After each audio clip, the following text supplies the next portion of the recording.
ہمارے دیہات میں ایک تھا ترخان، یہ بڑائی لکڑی کا کام کرنے والا، بوڑھا ہو گیا بیچارہ، نمازی آدمی تھا. اب بچے اس کو روٹی نہیں دیتے تھے، شادی کر دی نا، بچے اس سے تنگ تھے. وہ کہیں یہ سندھ کے علاقے میں کہیں کسی اپنے دوست کے ملنے آ گیا، بچوں سے ناراض ہو کے کہ چلو دوست ہے تو 2-4 دن وہاں رہوں گا، گزارا کرنا ہے. اس دوست نے کہا کہ بھائی بچے تجھے رکھتے نہیں تو میں تجھے آسان طریقہ بتاؤں، سندھ میں پیری مریدی بہت چلتی ہے، تم پیر بن جاؤ. اب وہ جناب پیر بن گیا، تصویر اس نے لے لی، ہرے رنگ کے کپڑے پہن لیے، سلام دیا طرف سے. اب وہ مہینے کے بعد جاتا تو اچھی کمائی کر کے جاتا، بچے اب خوش ہو گئے اس سے، ان کو دیتا جا کے. ایک دن میں نے پوچھا، الہداد اس کا نام تھا، میں نے کہا مصری جی کہاں جاتے ہیں آپ؟ کہ جی میں آج کل پیر بنا ہوا ہوں. مولوی صاحب ایک دن میں بہت بری طرح پھنسا، لیکن اللہ نے میری عزت رکھ لی.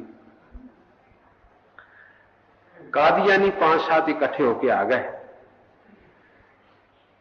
کہ پیر صاحب آئے ہیں، ہم نے مسئلہ پوچھنا ہے.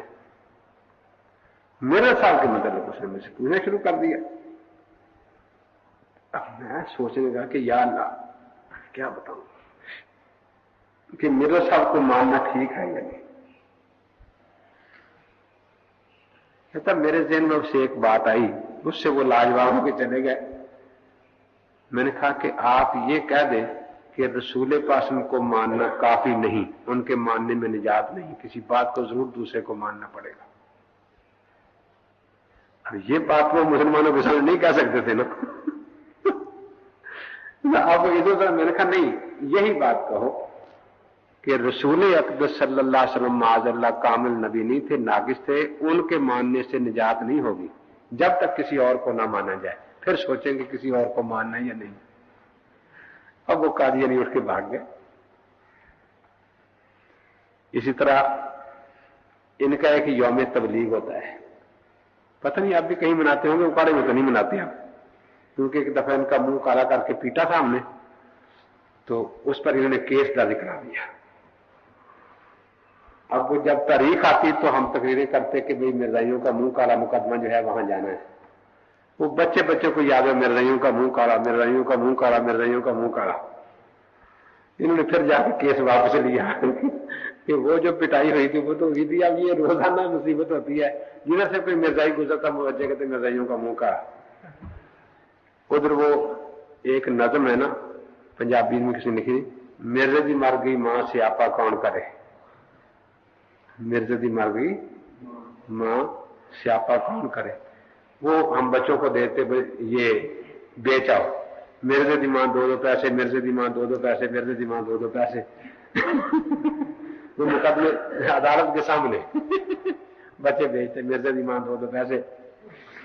اگر انہوں نے مقدمہ واپس لے لیا تو کوئی زمیندار بیچارہ ہل چلایا، چارہ وغیرہ کاٹا اس نے، اس کے بعد گرمی کا موسم تھا، نیند اسے آ رہی تھی، کھانا کھایا تھا، اونگ رہا تھا، یہ پہنچ گیا تھا یوم تبلیغ والی. اب باقی جو تبلیغ کرتے ہیں وہ تو سیدھی بات کرتے ہیں نا، کوئی یوں بات ہے. انہوں نے کیا کرنا ہوتا ہے کہ پہلے مسلمانوں کو دل کو اپنی طرف مائل کرنے کے لیے حضور پاک کی تعریف کرتے ہیں کچھ عرصہ، پھر آہستہ آہستہ آتے ہیں نا اس طرف. اب وہ رسول اقدس صلی اللہ علیہ وسلم کی تعریف کرتے رہے، نیند آئے، کبھی یوں گرے کبھی یوں گرے، ہاں جی ماشاءاللہ جی، ہاں جی یوں کرے. اب کوئی 8 گھنٹہ تم نے حضور پاک کی تعریف پر لگایا.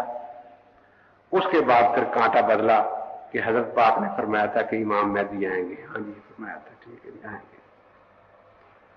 اب وہ تو یہ کہہ رہا ہے، دوسرا بولا کہ جی امام مہدی آ گئے ہیں. ان میں سے تیسرا بولا جی سچ آ گئے ہیں. اللہ کی قسم میں نے ان کے ہاتھ پر بیعت کی ہے.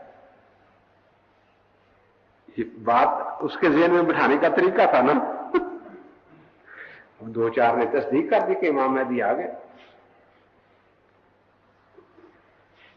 وہ اس نے کہا کہ سچی بات ہے آ گئے. سب کہیں بالکل آ گئے. یا اللہ تیرا شکر ہے، یہ بہن چود کتا مرزا جھوٹا مہدی بنا ہوا تھا، اللہ کا شکر ہے سچا آ گیا.